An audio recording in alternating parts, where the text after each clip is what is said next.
جارێکی تر سڵاو. مامۆستا پێش ناوبڕەکە پرسیاری ئەوم لێ کردی ویستم لە بابەتی میراتیەوە بچینە سەر القوامە و ئەو دەقەم هێنایە کاڵم ئەڵێن لەهن مثل الذي عليهن بالمعروف وللرجال ببورە عليهن درجة. ئەگەر لەسەر ئەوە تەوزیحێک بیت و یان ڕەنگە ئەگەر قسەیەک لەسەر مەسەلەی قیوامە بکەیت. ئەگەر ڕێگەم بێ هەندێک قسەمان کرد پێم خۆشە لەبەرەی وێنەکە واضح بێ حەزەکەم بەسەریعی بچینەوە سە قسەکانی پێشومان دێمە سەر قەوامش. یەکەم مەسلەی ئەوەی کە ئافرەت ئایا ناقسات العەقلی و دینە بە هیچ شێوەیەک نەدین و ئەڵێ و هەر کەسێک وا بڵێ ئەوە کەرامەتی ئینسانی شێواندووە. خۆی گەورە فەرمووە وەلەقەد کەرڕەمنا بەنی ئادەم. يعني خوای گەورە عادلە ئەگەر خوای گەورە عقلی ئافرەت ناقص کە یعنی زوڵمی لە ئافرەت کردووە ئەوە شتێکە واضحە. قورئانی پیرۆز باسی بەڵقیسەکە لە هەزار پیا عقلی ڕاجحتر بووە. پێغەمبەری خوا عەلەیهی سەڵات وسەلام کە پێغەمبەرە وحی بۆ دێ لە یەکێک لە فەتحی حودەیبیە پرس بە سەلەما کە پرسیشی پێکە بە قسەشێکە کورد دەڵێ پرسی پێ بکە بەس بە قسەی مەکە پێغەمبەری خوا پرسیشی پێکە و بە قسەشێکە. ئەمە بەنسبەت میراتەوە من میرات ئاماژەم بۆ کەوتی میرات پەیوەندی بە چیەوە هەیە بە نەفەقاتەوە هەیە. بۆ نمونە ئێستا حەزەکەم یەک نمونەت بۆ ڕوونکەمەوە پیاوێک ئەمرێ کوڕ و کچێ بەجێ هێڵێ باشە 10 ملیۆن دینار میراتیانە کوڕەکە چەند وەرەگرێ با بڵێن نزیکەی 7 ملیۆنی وەرەگرێ باشە ئەی با بڵێن ئەگەر 2 ئەوە وەرگرێ بیکەیم ئەم 3 ملیۆنی تقریبا 7 ملیۆن وەرگرێ. ئەم ئافرەتە نەفەقە لەسەری واجب نییە لە مێردەکەشی لەو سەرەوە لەوانە 3 ملیۆنی کە بەرێ بەس ئەم پیاوە کە 6 ملیۆنی وەرگرتووە مارەی لەسەرە کسوە و نەفەقە و سەکەن و هەموو شتانی لەسەرە یعنی ئەم 10 ملیۆنی کە وەریگرتووە با بڵێن ئەگەر 10 ملیۆنیش بێ وەری بکرێ ئەبێ 10 ملیۆنی تریشی بۆ بخاتە سەر و ئەبێ نەفەقی خێزان و ماڵ و مناڵەکەی بکە. بەڵام ئافرەتەکە نەمارەیەکی بۆی هەیە پیاو دەستکاری بکە و نەسەرفی بکە و نە هیچ کەسێک یعنی بەس دەتوانێت خۆی تەسەڕوفی بێ بکە. پیاو بە هیچ شێوەیەک بۆی نەدەستکاری 1 مسقال و 1 دیناری خێزانەکەی بکە. بەنسبەت قیوامەوە حەزم کرد مەسەلەی قیوامە خوای گەورە فەرمی الرجال قوامون على النساء بما فضل الله بعضهم على بعض وبما أنفقوا من أموالهم. مەسەلەی قیوامە پەیوەندی بە چیەوە؟ قیوامە هەندێک کەس والیشی داوەتەوە کە بریتێ لە پیا و زابتە باشە ژنەکەی بێتە حیبە بکە باشە. مەسەلەی قیوامە مطلق نییە قیوامە بەس لە خێزانایە باوک قەوام نییە بەسە کچەکانیە. یعنی بۆ نمونە بەسیترین شت کە بریتێ لە زەواج بە هیچ شێوەیەک هیچ باوکێک ناتوانێت کچەکەی ئیجبارکە. یعنی کە قیوامە کەواتە توانین بڵێن چی قیوامە بریتێ لە ئیدارەکردن پەیوەندی بە شؤونی ئیداریەوەیە تەنزیمی ژەکانە. یعنی عادەتەن خێزان موسسەسێکی بچووکە و هەموو موسسەسێکی ئیداری و سیاسی وەکو بۆ شێوەی هەڕەمێکی هەیە. ئەم پیاوە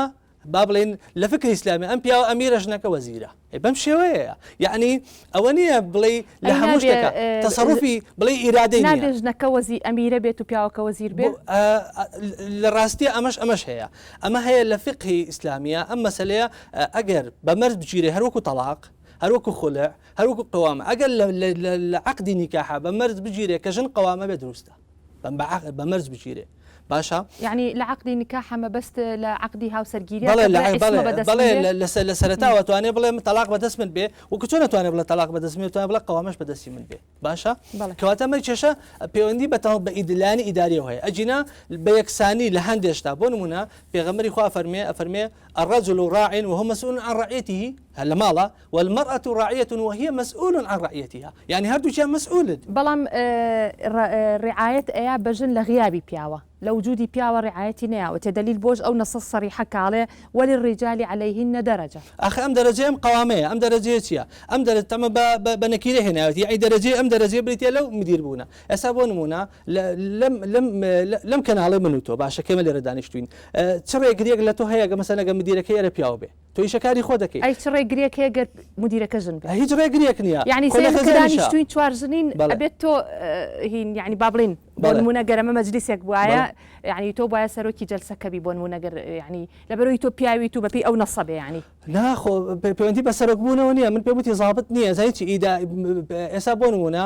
ئەم قسەیە بەنسبەت هەموو شتەکانەوە ڕاستە بەنسبەتەوە ڕاستە بۆچی سەرۆکی حکومەت مەسەلەن ژن نییە باشە بۆچی سەرۆکی هەرێم ژن نییە یعنی پەیوەندی بە چێو هەیە باشە ئەگەر ئێمە ئەم جەدەلە بەردەوام بێت باشە با سەرۆکی خێزان یا با قەوامە چێ بێت قائم چێ بێت باژن بێ ئەی باشە هەماشە دروستە بێتە بۆچی پیاو نییە وایە باشە. بەس خۆی گەورە کە یەکلای کردوتەوە پیاو عادلە لە چ کاتێکیشە ئەبێ ئەخلاقی جوان بێ ئەبێ ڕێز لە خێزانەکەی بگرێ یعنی عادلی تیاابێ ئەگەر لە کاتێکە ئەم پیاوە بەهۆی حادیسەیەکەوە یا بەهۆی نەکسەیەکی عقلیەوە ئەگەر سیفاتی قەوامەبوونی لە دەست دەژنەکە بێ بەقایم باشە مامۆستاگیان ئەگەڕێمەوە يعني دين ناري نییە لە قایمەبوونی قائم ژیانی تێ کەسە بە پێوەیە ئەبێ ئەمر تەنفیز کە بەڕاستی پێغەمبەری خوا عەلەیهی سەڵات وسەلام کە قائم بووە لە ماڵەکەی ببوورە گسکیاوە جلەکانی خۆی پی نەکردووە باشە بزنی دۆشیوە هیچ پێی عیب نەبووە یعنی قەوامەبوون یعنی نا داپۆسینی ژن بەڕاستی حەزەکەم لە بەس لە کۆمەلگەی ئێمە بەداخەوە ئەوە بڵاوە وردەکرێتەوە ئەمیرە خان ئەمێ پرسیار لە جەناب بکەم بەو پێیکەوە هەم وەکو کەسێکی یاساناس و لە بواری دادوەریە هەروەها وەکو چالاکوانێکی بواری ژنانیش ئێوە ینی چۆن لە مەسلەی قوامە ئەڕوانن و هیچ دقێکی یاسایی هەیە ینی باسی قوامەی کردبێ یا ئەو مەوزوعی وروژان بێ یان لێکلا کردبێتەوە ئەجا دوایی شەمە سەر مەوزوعی گرەی هاوسەرگیری وروژانە مێ لەمە شاپرسیاری ئەوە لێ بکەمکەوە هەتا ئیستاش لە یاساکانی باری کەسی عێراقیە دقێکەیە کە ئەڵێ نابێ ژنەکە ئەو مەرجەی لە گرەی هاوسەرگیریدا نابێت کە هەوی بەسەر نێت بەڵێ نابێت دای نابێت کە هەوی بەسەر نێت و لە عیسمەشا کاڵێ نابێت داوای بۆی هەبێت لە ینی تەلاقی بەدەست بێت ئەنی ئەگەر ئەوانە تۆزێ ئەگەر یەک لە حەزم بیتێ پێشەوەی بچمە سەر یاسا هەر لە ڕووی دینیەکە ینی تەواوی کەم کاڵێ ڕیجال قوامون على النساء قوامي يعني لروي دينية وكبا أو آياتي كجنابة باسی کرد همان كاتيش حديثي شيء لسرك على الرجال قوام على النساء بيغمر خويتوتي رفقا بالنساء النساء كالقوارير مسالي قوتوتي يعني مسالي قوامي وهي ناوتو نك أوي كبياو أبي زال بيتو دكتاتور بيا بلكو بياو أبي معاملي جواني جن كجنتو كزور ناس كوكو شو شوايا مثلا لباريزغاري هنا وهاتوا لك دانو كان ضعيفي لك يعني لا بس تشبيهي شي كردو بقوارير ضعيفين يعني لو يكجني ضعيفي لقلم ياو مثلا اللي را ضعيفين بابين وسرهر بالنسبه لناقصات العقل شو الري فسيولوجي واخر معلومات طبي كلام صالاني اخيرا اثبات كراوه مشكي جن دولاي كاركا اعاز ورقري لكاتك جن تواني دو ايشكا بلان بيولايكي ايشكا وجن دائما ورتريش لكاركاني لبرو وجن بهش ويا ناقص العقل نيو ياساج للري طبي وللري كوملايتي شو اشارتيني او بوا بابين سر ياسا للري قوامه بهش ويا او مساله ڕنگدانەوەی نیە لە یاسا بە یەکسانی وەکو مرۆڤ سەیری هەردووکیانەکان لە کاتێکە کە ژن و پیاویە لە مەبەستی خێزانە کێ سەرۆکە کاتێک بە پەیمانی هاوسەرگیری خێزانێ دروستەکەن ئەو پەیمانە شەرتەکانی یەکسانە بۆ هەردووکیانە بێت کامل عقل بن عمریان سەر و 18 ساڵ بە ئیلا لە بەعزە حاڵاتێکانە بێیان ئەبێت پێگەیەکی کۆمەڵایەتی نزیگێکیان هەبێ مەسەلەن هەندێک شڕوتەی وەکو یەک بێ ئەمە لە ڕووی شڕوتەوە لە کاتێکە کێن ئەبێ قبول و ئیجاب هەبێ ئەو ژن و پیاوە بەڕغبەت یعنی یەکتری قبول کەن بەبێ هیچ زەخت و ئیکراهەیە وەکو وتی باوەک ناتوانێت بە زۆر کەش بابەش و کەواتە لێرە لە قانونە مەسەلەی قەوامە ئەو وجودەی نییە ئەمە مەسەلەیەکی زیاتر یاسا چۆن مامەڵە لەگەڵ ئەوانەیە کە کچەکانیان بە زۆر بەشوو ئەیەن ئێمە ئەگەر ناوی بنێ کۆمەڵایەتی ببوورە کە من یەکسەر پرسیارەکە کەم حەزەکەم یەکسەر چکە لەویاشە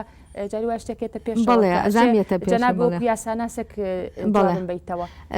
طبعا کەوتمان مەسەلەی قەوامە لێرە ڕنگدانەوەی نیە لە یاسا بە دلیلی ئەوەی نەبرانە باوەک نەمام ناتوانێت کچ بە زۆر بەشوو بەڵکۆ بێ خۆی بە حڕێتی خۆی ئەو هاوسەرە هەڵبژێرە و ڕازی بێ طبعا لە هەمانە هینە بڕگەی سزایی هەیە کە سزای زۆر توندی دانا و لە یاساکەی ئەخیریشە ساڵی 2010 عقوبەکە و غەرامەکانیشی زیا کردو بۆ ئەو باوکو برایان و هەچ کەسێکە بە زۆر ئیجباریکە شوبکە یان نێڵێ شوو بکات هەروەها بۆ کوڕیش بە زۆر ژنی بۆ بێنێ یان نێڵێ ژن بێنێ ئەسڵەن بە سجن و بەڵێ بە حەبس و بە غەرامەش ئەمە زۆرە ئیستا یعنی ڕوئەیە ئیستەکە زۆر کەمە جەنابی لە دادگا زۆر کەمە بەڵام تەسەورەکەین لە سیستمی کۆمەڵایەتیا هەبێت و خەڵک لەبەر شەرم و لەبەر ئەوەی کە خێزانەکە یعنی نایەن یعنی ئەو حاجزیان نشکانەوە زۆر جار یعنی ئێستاش فعلا ئیکراه و ئیجبار هەیە لە زەواجە بەڵام گەیشتنە ئەوەی کە ژن ئەو حاجزە ببڕێ بێ لە شکات بکە لە دادگایە کەمە جا عەفو تەورەکەی خۆمان وتمان کە ژن و پیاو بە پەیمانی هاوسەرگیری عقدی ئیمزاکەن العقد شریعة المتعاقدین وەکو ئەو برایە وتی ئەسڵەن ژن هیچی لەسەر نییە مجرد عقدی زواج ئەوەیە ژن و پیاوە یەکتر هەڵبژێرن خێزانێ دروستکەن لەسەر ئەساسی مەوەدە و مەحەبە و ئەسڵن ئێستا نەسلی هەڵگیراوە یعنی مناڵ شەرتی ئەساسی نییە و لەسەر ئەساسی مەسئولێتی هاوبەش لە آخر چاکسازی ئاڵێ مەسئولێتی هاوبەش یعنی قەوامی هەڵگرت یعنی ژن و پیا هەردووکیان مدیرە لە ماڵەکە و ئەمرەهم بشورە هەموو شتێبێ هەردووکیان بە یەکەوە بیکەن و بە مەسئولێتێکی هاوبەش مادی و معنەوی بۆ خێزانەکە هەڵگرن باشە بەڵام تەوەری دووهەمی پرسیارەکەتم جواب نیایەوە باشە ئەوە حەزەکەی ببوورە منەوە ڕەنگە لە زیاد پرسیارم کرد پێتان وایە لە سیستەمی بەڕێوەبردنە لە هەموو دنیاە لە دایرێکا دوو مدیر پەسەندا منو پرسیارێک سیستمی دایرە و ماڵجیایە بۆ مدیر هەبێ نه قسە لەسەر ئەوەی ئەگەر لە ماڵە بۆ مدیر هەبێ لە هەموو شوێنەکەم باسی دایرە ناکەم ماڵەکە ئەوە نیە ئێمە مثلن ئەوانەی کە داوای ئەواکەن قسە لەسەر ئەوە نییە کە بۆ دوو مدیر هەبێت و بۆ یەک مدیر هەبێ قسەکە لەسەر ئەوەیە بۆ هەمیشە ئەفزەلیەتی راوە بە پیاو و ئەو ڕۆڵانە زیاتری راوە بە پیاو حەزەکەم نەزیرەخان وەزیرەخان وەڵامی ئەو پرسیارم باتۆ بۆچی زیاتر ڕۆڵی بەڕێوەبردنی راوە بە پیاو و ڕۆڵی قوامەی راوە بە پیاو و کەمتری راوە بەژن قسەکە زیاتر لەسەر ئەمەیە هەڵبەتە ماڵێک بە دوو کەس یان با بڵین مەکتەبێک یان دائیرێک بە دوو کەس نابرێ بەڕێوە بەڵام بە یەکسانی قسە لەو مەوزوع بکرێ هەرێ ئەو بەڵگەی کە جێنابەت هێناتەوە وەلەهن مثل الذي عليهن بالمعروف جوابی پرسیارەکەی خۆتە چونکە وللرجال عليهن درجة خۆی لەسەر قیوامەکە الرجال قوامون على النساء ئەم ئاتە بەتەنیا ئەگەر تەواوکەرەکەی نەهێنی ماناکەی جوان نییە بۆیە خی گەورە فەرمی بما فضل الله بعضهم على بعض کە فەزلی هەندێکیانی لەسەر هەندێکیانیدا بە یەکترە ینی پیا و ئافرەت خی گەورە کە دروستی کردوون لەم بوونەوەرە هەردووکیان تاواوکەری یەکترن دوژمنی یەکنین کە ئێستا وای لە هاتۆ بوون بە دوژمن تەواوکەری یەکترن نە پیا و بێ ئافرەت لەم دنیا توانێ ژیان بەسەر بێنێ نە ئافرەتیش بەبێ پیاوەتوانێت ئەم تەواوکەریە لە هەموو ڕوویەکەەوە خی گەورە تەکاملی کردووە هەندێ مافی داوە بە پیا و هەندێ مافیشی داوە بە ئافرەت ئەبێ ئەم ئافرەتە مافی ئەم پیاوە بپارێزێ ئەم پیاوەش مافی ئەم ئافرەتی خۆی بپارێزێ ئەنجە تەواوکەریەکە دروستە بێ بەڵام ئەگەر من بێم ژیانی هاوسەرەتی لەسەر ئەو ئەساسە پێک بێنم کە من ئەو پیاوە هەل لە بیدایەتەوە بە دوژمن تەماشای خۆم کەم وڵا قیوامەی هەیە وڵا زاڵە وڵا پیاو سالاریە وڵی ناتوانم ئەو ژیانە بەردەوام بم لەگەڵیە بەس ئەگەر بێن بە تەواوکەر بە ژیانی هاوبەش ئەوەی کە خی گەورە دایناوە لەسەری بڕۆم بێگومان ژیان زۆر بە بەختەوەری ئەڕوا کەوابوو ئەو ئاەتە کە خی گەورە فەرمێ بما فضل الله بعضهم على بعض نەفەزلی هیچیانی نەدا بەسەرێک بەڵام هەندێ مافوو ئەرێک کە لەسەر پیا و ئافرەتە بە مشتەرەکی دابشکراوە بەسەر هەردوو لایەنە بە هەردوو لاکشان ئەتوانن تاواوکەری یەکتر بن و ئەو ئاەتش کا فەرمێ وەلەهن مثل الذي عليهن بالمعروف چۆن بۆ پیاوان حەق و ماف دابین کراوە بە هەمان شێوە بۆ ئافرەتانیش دابین کراوە وللرجال عليهن درجة دیارە ئەو دەرەجەی مەبەستی پێی قیوامەنێکەوە پیاو ئەبێ ئەمر دەرکا و ژنیش منەفیز بێ تەنفیزی بڕیارەکان بکە ئەوە مەبەستی پێی ئەوەیە کە لە ماڵە لە خێزانە لە هەموو شوێنەکە ئەبێ کەسێک هەبێ کە بڕیار دەرکار بێت وانە بڕیار دەربێ ئێسێمە ئەم 5-6 لێرە کۆبینەوە مەشۆرت لەسەر شتێگەکەین ئەگەر بە دەنگدان بێ بە هەچێ بێ بڕیارێک لەسەری بی وانە بە بڕیار بێ بە مەشۆرت بێ بە هەرچێک بێ بڕیارێکە بێ بین کێش ئەو بڕیارە حەزمەکە ئەبێکێک هەبێ لەناو خۆمەنەچە پێغەمبەری خوا صلی الله علیه و فەرمێ ئەگەر سێ کەس بە ڕێگایەکە ڕۆشتن با ئەمیرێک بۆ خۆیان هەڵبژێرن چونکە ئەم سێ کەسە لەوانەیە هەر کەسە ڕایەکی جیاوازی بێ نەگەرە نەتیجە بە ڕێیەکە بڕۆن تووشی هەڵدێر ببن بەس ئەگەر ئەمیرێکیان هەبێ ئەمیرەکە لەوانەیە لە هەندێک مواسەفاتەوە لەوان عاقڵتر بێ بڕیارێکیان بۆ دەرکا ڕێگەیەکی ڕاستیان بۆ هەڵبژێرن ڕاستە هەڵبەتە پرسیارەکە لەسەرەوە بووکەوە بۆچی زۆر ئێمە لەبەر ئەوەیە ئەوەستین وللرجال عليهن درجة با ئەو بە شێوەیەکی تر وایە ئەو دقە لە هەندێ حاڵەتیشە للنساء عليهن درجة زۆر حاڵەتەیە کە ئافرەت شتەکانێک لای باشە نازەنین خان ئەمێ لە کۆی ئەو قسانە دیسانەوە جارێک کە ڕای جەنابیشە بزانم ئایا بۆچی یعنی لە لای ئێمەژن بە دەرەجەیەک کەمتر هەرچەنە مامۆستاش و وەزیرەخانی شوهەروەها ئەمیرەخانیش ڕوویان کردەوە کە ئەڵێ مەبەست لە دەقە ئاینەکان بەو شێوەیە نییە یەکجار کە خەڵک تەویلی بۆ ئەکات ئایا ئەم تەویلکردنەیە وا لە ئێمە ئەکات لەم شتە تێناگەینیان دەقەکە خۆی سەریحە و ئەوە تاوا ئەڵێ من پێم وایە هەروەی توتت دەقەکە سەریحە وا ئەڵێت بەڵام من وتم پێشتری وتم هەستەکەم مامۆستا مەهدی و وەزیرەخانیش تۆزی متەفائلانە قساکەن بەڵام بەرحاڵ ئەگەر ئێمە بچینە سەر زۆربەی بەندەکان و زۆربەی خاڵەکانی یاسای ئەحوال شخصی چ لە مارەیی چ لە نەفەقات چ لە زەواج چ لە میرات لە هەموو ئەوانەی کە باسێکین هەموو ئەمانە ئەو پڕی پێشەلکاری مافی ژنانە و لە نەفەقەتەوە لە چ لە مارەیەوە یعنی تۆ سیر کە مەسەنە نەفەقەیەک ئەدرێ بە یا مارەیەک بۆ ژندا ئەنرێت دوایی کە ئەبێ پێی بدرێتەوە لەبەر ئەوەیە کە ئەو ژنە ئەو پیاوە متعی لێبینەوە جاری ژنەکە خۆی داوایە کە داوای مارەیەکی زۆرەکە من ئەزانم بەڵام ئەو قانون دایناوە قسە لەسەر قانونە بەڵام هەندێک جاریش تۆ توانی وەکو ژنێک بڵێ من مارەی مناوێت حتمما ئەوش ئەتوانی بەڵام قسەکە لەسەرەوەیە کە جاری قانونێک دانراوە بۆ زەواجکردن و جیابوونەوەی ئینسانەکان و ئەم قانونەیە کە بڕیارەدا و پێ تۆشە بێ بە پێی قانونە زەواج بکەیت تۆ مارەیەکت بۆ دانن دوای ئەوەی کە ئەو ژنە جیابێتەوە کە بێ دواتر پێی بدرێ لەبەرەوەی ئەم متعی مەصدەری متعە بۆ پیاوەکە حەقی ئەوەی کە ئەو مەصدەری متعە بۆ پیاوە حەقەکەی بێ وەرگێتەوە چونکە بێ بە دەرەجە دوو و دواتر هەمومان ئەزانی ژنێک کە ئەگەر تەلاق درا ئەبێ بەچی لە مجتەمعی ئێمە چۆن ئەبێ بە دەرەجە دوو سەیرەکرێت بۆیە بێ ئەو نەفەقەی ڕاستی من نازانم من شخصی خۆم مخالفی هەموو ئەم قانونانم کە باسەکرێت لەگەڵ هیچیانە ڕازی نیم لە وڵاتی سوید وەختی ژن و پیاوێک ئەچەند زەواجەکەن ئەچنە دائیرەیەکی دەوڵەتی کە ناوی نە محکەمەیە نە هیچ جێگایەک و نە هیچ مەلایەک و نە هیچ قەشەیەک دەخاڵەتی ئەمە ناکەوە هیچ مەذهبێک ئەچێتە دائیرەیەکی دەوڵەتی ئەچێ ئەڵێ من و ڕەفیقەکەم ئێمە هاتوین ئێستامانەوەێ بە قانون ببین بە ژن و مێرد زەواجەکەین ناو نووسێت ئەبی بە ژن و مێرد و نەق قانون نەم نەفەقەیە نە مارەیە نە ئەوەی کە کێ بڕیارەدا نازانم بۆچی لە ژن و مێردە بۆچی من سەرگەورەم هەبێت یا تۆ بۆ من سەرگەورەی تۆ بم یا تۆ سەرگەورەی من بی یعنی چی ئەمە من حاڵی نیم لەمە بۆچی کەسێک بێ بڕیار بنازانم بگرێمە دوو ئینسانین ئەگە قرارە مێشکمان وەکو یەک بێ ئەگە وەکو یەک تەماشاکرین هەرەوەی کە مامۆستا مەهدی وتی ئەساس بۆ ئێمە ئینسانە لە دینە کە من پێم وانیەوە بێت من پێم وانیەوە بێت کە ژنە و پیاویش پیاوە لەوەیە هەردووکیان ئینسانن هەردووکیان ئینسانن بەڵام ئەگەر من قرار بێ من وەکو ئەو بم ئەم هەموو قانون و هینم بۆ دانانرا کە ئەمە حەقی توێ و ئەمە بەشی توێ و ئەمە مارەی توێ و ئەمە نازانی خەنجەنا ئەڵێ بە موفتافائیلی قسە ئەکەن ئێمە ئەم لەسەر چی قساکەن ئێمە لە ڕوانگەی ئاەت و فەرموودەوە قساکەین نە قسەی خۆمانە نە